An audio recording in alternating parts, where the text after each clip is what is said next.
We have extremely serious news this evening, folks. Tensions in the Middle East are on the verge of boiling over right now as the United States is now on high alert for a possible strike against Iran and Iranian nuclear facilities.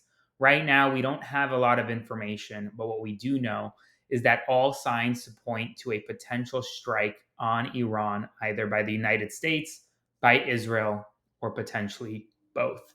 Here's the latest. The United States is currently on heightened alert amid growing fears that Israel might launch a strike on Iran's nuclear facilities without U.S. approval. Intelligence officials have become increasingly uneasy about the possibility, prompting the State Department today to order the evacuation of diplomats from the U.S. Embassy in Baghdad in Iraq and the consulate in Erbil. One senior diplomat in the region said, quote, "We're watching closely and we're concerned. This feels more serious than any previous moment." Earlier this week, the United States instructed all embassies that could be within Iran's strike range to hold emergency meetings and determine what steps they are taking to reduce potential threats. Meanwhile, Arkansas Republican Senator Tom Cotton says that the Pentagon believes Iran is making efforts to develop a nuclear weapon, and the sixth round of talks between the United States and Iran that were scheduled for Saturday are looking unlikely to occur. The United States is pulling out all of its diplomats and non essential staff from Iraq as we speak. And according to the Washington Post, U.S. intelligence officials are worried that Israel might strike without U.S. approval. When asked about today's announced evacuations, Donald Trump said, quote, "They're being moved because the area could become dangerous. We'll see what happens. Iran is not allowed to have a nuclear weapon, plain and simple." And video footage shows an Israeli Iron Dome surface to air missile battery being moved near the West Bank tonight.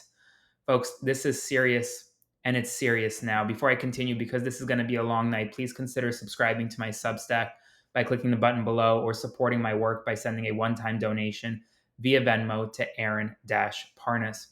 Now, in non Middle East news, a National Guard commander confirmed that Guard members have already temporarily detained civilians during protests in Los Angeles. Folks, that is a violation of the law. The National Guard is not allowed to make arrests or detain individuals, conduct any law enforcement activities unless Donald Trump, as the president, invokes the Insurrection Act, which he has not.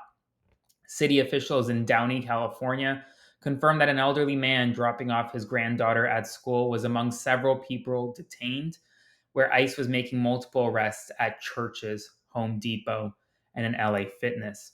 ICE is now targeting churches despite previously not being allowed to. CPB, Customs and Border Protection, has confirmed that it is now operating Predator drones over Los Angeles to assist ICE.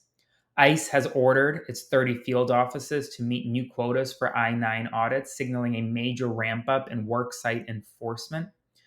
Earlier this week, what was supposed to be a routine morale boosting visit by Trump to Fort Bragg turned into a highly politicized event as he delivered a partisan speech that drew cheers and boos from uniformed soldiers. But, folks, now we're learning, according to military.com, that behind the scenes, internal communications reveal that troops were handpicked based on appearance and political leanings. Donald Trump's press secretary, Caroline Leavitt, suddenly ended her own briefing after becoming visibly frustrated by a series of tough questions about free speech. A federal judge today ruled that Mahmoud Khalil, a Columbia University student and pro Palestinian activist, cannot be detained based on the Trump administration's justification. A nonprofit in Wisconsin has filed a legal complaint accusing Elon Musk of illegally bribing voters by offering cash prizes as part of an effort to regain control of the Wisconsin Supreme Court. The Trump White House is having extreme trouble finding senior advisors for Secretary of Defense Pete Hegseth. Senator Rand Paul, a Republican from Kentucky, is criticizing the White House for what he called, quote, immaturity and petty vindictiveness after he and his family were disinvited from the annual bipartisan White House picnic. Elon Musk called Donald Trump overnight on Monday night and later expressed regrets over some of his recent social media posts criticizing the president. After the talks, Musk deleted some of the harshest posts, including the one referencing Donald Trump's involvement with Jeffrey Epstein. Tulsi Gabbard, the director of national intelligence, said that she uploaded thousands of classified JFK documents into an AI chatbot to help determine which ones she can legally release to the public. And the White House is currently seeking to reduce funding for the 988 suicide and crisis hotline that supports LGBTQ plus youth.